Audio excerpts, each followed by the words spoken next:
వైటిక కులం కులం కులం ఇది ఏపీకి పట్టిన దరిద్రం. ఈ మాటలు అనేది ఎవరో కాదు, సాక్షాత్తు జనసేన పార్టీ అధినేత AP deputy CM Pawan Kalyan. Rowdy చనిపోతే తనను లాగుతున్నారంటూ ఆయన ఆగ్రహం వ్యక్తం చేశారు. ఇక జనసేన ఎమ్మెల్యేలు ఎంపీలు ఉన్నా నోరు తెరవకపోతే ఎలా అంటూ ఓపెన్గానే నిలదీశారు. ఇక జనం రోడ్ల మీదకి వచ్చి యువత పోరాడి 164 సీట్లు ఇచ్చారంటూ కూడా తెలియజేశారు. ఎమ్మెల్సీ అనంతబాబు ఉదాంతాన్ని ఈ సందర్భంగా ఆయన ప్రస్తావించారు. ఇక రాష్ట్రంలో ఎవరైనా రౌడీయిజం చేస్తానంటే తొక్కి నారతీస్తానంటూ కూడా హెచ్చరించారు. ఇక ఇప్పుడు ఈ కామెంట్స్ ప్రస్తుతం ప్రజల్లోకి విస్తృతంగా వెళ్తున్నాయి. ఒక రౌడీ ఎలిమెంట్ చచ్చిపోతే దానికి నన్ను లాగుతారు. ఇంతమంది ఎమ్మెల్యేలు ఇంతమంది ఎంపీలు ఉన్నారు, మీరు ఎవరు నోరు తెరవకపోతే నేను ఏం చేయను చెప్పండి? మీ అందరికీ నేను రానా రోజు? ఏం చేస్తున్నారు మీరందరూ? ఇబ్బందిగా ఉంటుంది నాకు. కాదు, నిజంగా మీరు లోపల నుంచి నమ్మాలి. రోడ్ల మీదకి వచ్చారు ఈరోజు జనం. 150 మనకి 100 సీట్లు వచ్చి 164 సీట్లు వచ్చినాయి అంటే యువత రోడ్ల మీదకి వచ్చారు. ఒక్కొక్కరు ఎదుర్కొన్నారు. వాళ్ళు మీకు పౌరుషం లేకపోతే ఎట్లా? దయచేసి ఈ మాట అంటే ఆ కులం ఓట్లు పోతాయేమో, ఈ మాట అంటే ఆ కాపులు ఓట్లు పోతాయండి. ఎలా పోతాయండి కాపులు ఓట్లు?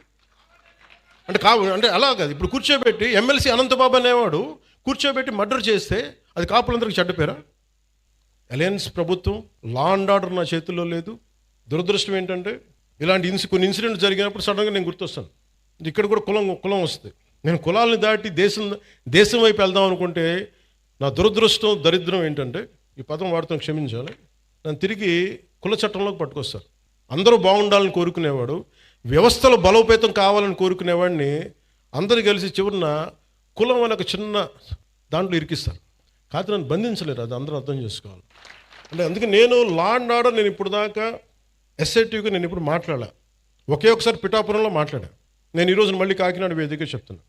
I want entire Janasena party MLAs and MPs, entire Janasena party MPs and MLAs and ministers, raise your voice against any kind of law and order situations. బలంగా చెప్పండి. ఇది నేను కుటుంబ నాయకులందరికీ నేను చెప్పలేను కాబట్టి అది నా పరిధిలో లేదు కాబట్టి నేను వారు చెప్పట్లేదు. కానీ నా పార్టీ నాయకులందరికీ, నా పార్టీకి సంబంధించిన మంత్రివర్గానికి, ఎంపీలకి, ఎమ్మెల్సీలకి మీకు చెప్తున్నాను, నేను అన్నిసార్లు నేను వెళ్ళి మాట్లాడను, మీరు మాట్లాడాలి. మీరు కూర్చోబెట్టి లా అండ్ ఆర్డర్ని మట్టుకు కూర్చోబెట్టి కులాలను రాజ్యంగా వాడుకుంటే మట్టుకు మీరు కామ్గా ఉంటే కుదరదు. లా అండ్ ఆర్డర్ ఏ స్థాయి కొలాప్స్ అయిపోయిందంటే,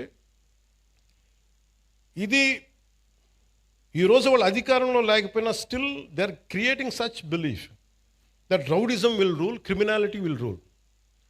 నేను మీకు ఇదే చెప్తున్నాను, ఈ గుండాలందరూ కూడా తొక్కి నార తీస్తాను, ఒక్కొక్కడికి చెప్తున్నాను. ఎందుకంటే నేను చాలా కాలం సహనం పెట్టాను. 2 సంవత్సరాలు మీ గురించి ఎప్పుడు మాట్లాడాల. మీరు రౌడీలాగా అవాకులు చవాకులు పేలితే మీకు చెప్తున్నా, మీకు నేను చాలా శాంతంగా ఉన్నా, మంచిగా ఉన్నా. మిమ్మల్ని ఒక మాట మాట్లాడను.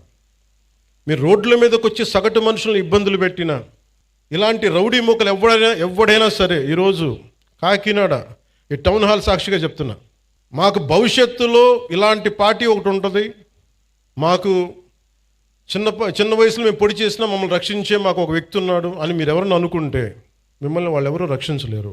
కోర్టు కేసులు కానీ పోలీసుల చేతికి దొరికారా, we will make sure you will never ever again think that you would even to do such an act.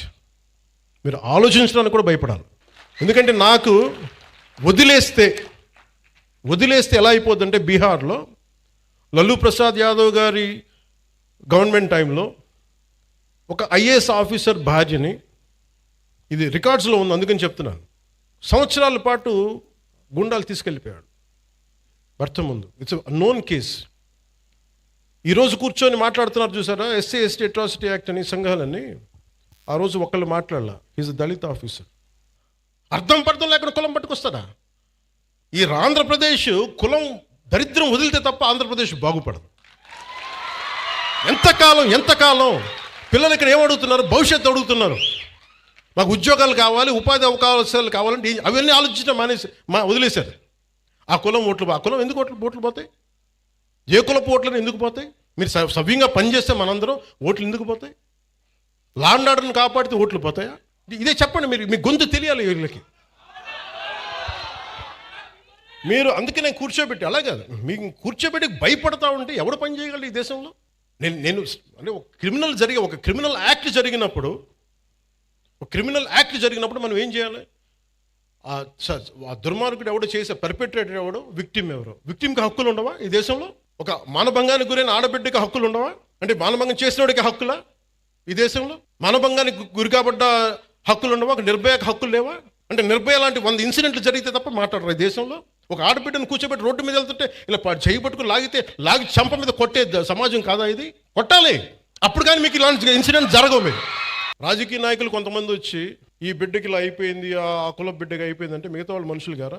ఇదే దిశ కేసులో ఇదే పెద్ద మనిషి అసెంబ్లీలో కూర్చొని చాలా కరెక్ట్గా చేశారని తెలంగాణ ప్రభుత్వం ఈ పెద్ద మనిషి ఎంకరేజ్ చేస్తాడు, మళ్ళీ చప్పట్లు కొడతాడు. మళ్ళీ అదే పెద్ద మనిషి ఎంత హిపోక్రసీ అంటే మళ్ళీ ఇక్కడికి వచ్చి మళ్ళీ కులం కూడా లేవెత్తాడు. సవాళ్ళు వేస్తే కానీ వాళ్ళకి సంతోషం రాదు, అది సమస్య. నా జన సైనికులు కానీ, నా వీర మహిళలు కానీ, నాకున్న నిలబడ్డ జనసేన నాయకులు కానీ, నాకు మీరు ధైర్యంగా నిలబడ్డారు, నేను మీకోసం ధైర్యంగా నిలబడతాను. రాష్ట్రం కోసం, ప్రజల కోసం, సగటు మనిషి కోసం. జై హింద్. మీకు చెప్తున్నా, మీకు నేను చాలా శాంతంగా ఉన్నా, మంచిగా ఉన్నా. మిమ్మల్ని ఒక మాట మాట్లాడను. మీరు రోడ్ల మీదకి వచ్చి సగటు మనుషులను ఇబ్బందులు పెట్టినా, ఇలాంటి రౌడీ మూకలు ఎవడైనా సరే, ఈరోజు కాకినాడ ఈ టౌన్ హాల్ సాక్షిగా చెప్తున్నా, మాకు భవిష్యత్తులో ఇలాంటి పార్టీ ఒకటి ఉంటుంది. మాకు చిన్న వయసులో మేము పొడి చేసినా మమ్మల్ని రక్షించే మాకు ఒక వ్యక్తి ఉన్నాడు అని మీరు ఎవరైనా అనుకుంటే మిమ్మల్ని వాళ్ళు ఎవరూ రక్షించలేరు. కోర్టు కేసులు కానీ పోలీసుల చేతికి దొరికారా, we will make sure you will never ever again think that you would even to do such an act. మీరు ఆలోచించడానికి కూడా భయపడాలి.